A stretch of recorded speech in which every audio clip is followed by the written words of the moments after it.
लेकिन जो कार्रवाई का सिलसिला है वो अब धीरे धीरे उन बड़े अधिकारियों तक पहुंच रहा है। अब जो फोरेंसिक की टीम है वो यहाँ पर पहुंची थी और यहाँ से जो पूरा मुआयना है इलाके का, इसके अलावा जो मैप है वो लिया गया है। हमने देखा एसआईटी की टीम लगातार यहाँ पर इलाके में पहुंची थी, जो एक्सीडेंट स्पॉट है वहां पहुंची थी, उसने मुआयना किया था, देखा था। तमाम जो बड़े अधिकारी हैं उनसे पूछताछ और बात जो है वो भी करते हुए एसआईटी की टीम नजर।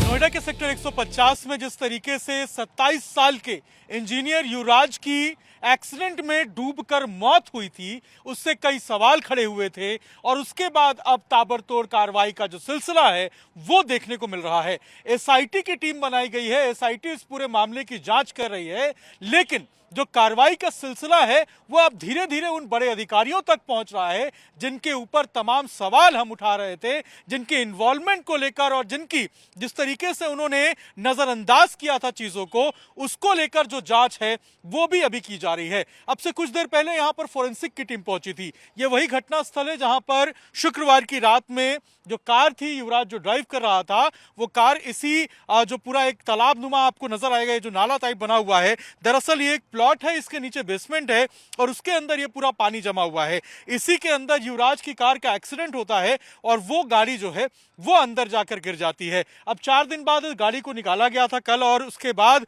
अब जो फोरेंसिक की टीम है वो यहाँ पर पहुंची थी और यहाँ से जो पूरा मुआयना है इलाके का, इसके अलावा जो मैप है वो लिया गया है कि आखिर रोड से गाड़ी के गिरने की जो डिस्टेंस है वो कितनी थी। और विजिबिलिटी उस दिन काफी कम थी, 0 बताया जा रहा है विजिबिलिटी। ऐसे में यहाँ पर ना कोई रिफ्लेक्टर लगा था, ना ही यहाँ पर कोई डाइवर्जन का बोर्ड लगा था, और ना ही आज जिस तरीके से यहाँ पर बड़े बड़े बैरिकेड्स लगाए गए हैं वो बैरिकेड लगा था। ऐसे में कई सारे लूपहोल्स थे इस पूरे मामले में, नजरअंदाज किया था उन तमाम पहलुओं को जो एक्सीडेंट का कारण हो सकता है। और ऐसे में जो जांच है उसके क्रम में जो फोरेंसिक की टीम है वो यहाँ पर पहुंची थी और लगातार जो मुआयना है पूरे इलाके का, जो माप है, मेजरमेंट है, वो लेकर अभी यहाँ से गई हुई है। हमने देखा एसआईटी की टीम लगातार यहाँ पर इलाके में पहुंची थी, जो एक्सीडेंट स्पॉट है वहां पहुंची थी, उसने मुआयना किया था, देखा था। तमाम जो बड़े अधिकारी हैं उनसे पूछताछ और बात जो है वो भी करते हुए एसआईटी की टीम नजर आई थी।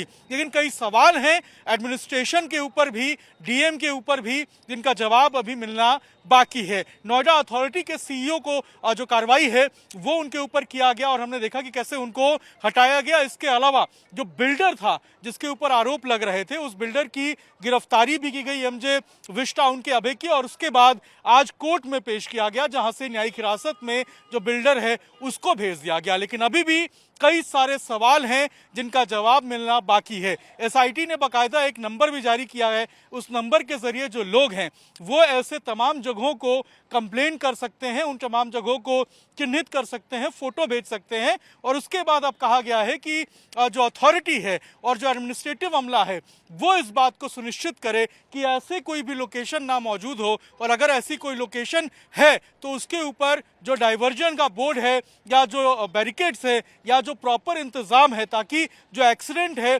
उससे बचा जा सके या फिर किसी भी तरीके से किसी जान माल का नुकसान ना हो, इसको सुनिश्चित किया जाए। युवराज की जिस तरीके से मौत हुई वो प्रशासन की लापरवाही पूरे तरीके से दिखाता था, और ये सवाल टाइम्स नाउ नवभारत लगातार उठा रहा था कि आखिर उन तमाम बड़े अधिकारियों के ऊपर कार्रवाई कब होगी और आखिर युवराज को इंसाफ कब मिलेगा। ऐसे में अब जो ये कार्रवाई हुई है और गिरफ्तारियों का जो दौर है अब जारी हुआ है, ऐसे में लग रहा है कि प्रशासन की जो नींद है वो इस पूरे मामले को लेकर खुली है और आगे अब ऐसी कोई घटना ना हो, इसको लेकर भी जो प्लान और स्ट्रैटेजी है वो बनाया जा रहा है। लेकिन आज फोरेंसिक की टीम यहाँ पर पहुंची, उन्होंने जांच किया, माप लिया, और उसके बाद अब जो एसआईटी को प्रॉपर रिपोर्ट है वो 5 दिनों के अंदर मुख्यमंत्री को सौंपनी होगी।